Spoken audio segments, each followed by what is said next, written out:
আজকে আবারও চলে এলাম বড় মার কাছে। আর আজকে অফিস থেকে বাড়ি ফেরার সময় ভাবলাম বড় মার একবার দর্শন করে আসি। তো আমি তো যাচ্ছি বড় মাকে দর্শন করতে, ভাবলাম তোমাদেরও সাথে নিয়ে যাই, তোমরাও দর্শন করে নাও বড় মাকে। আর এই রাস্তাটা দিয়ে যখনই যাই তখনই একটা আলাদা অনুভূতি হয়।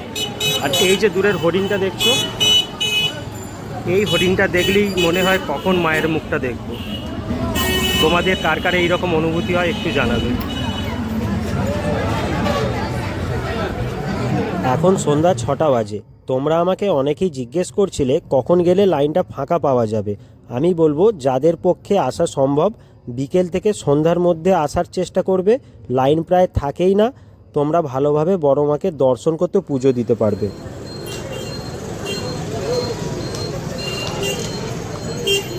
এই দেখো বড় মা, মাগো সকলকে ভালো রেখো, সবার ইচ্ছে পূরণ করো, সকলের মঙ্গল করো মা। সবাই বলো জয় বড় মার জয়, জয় বড় মা।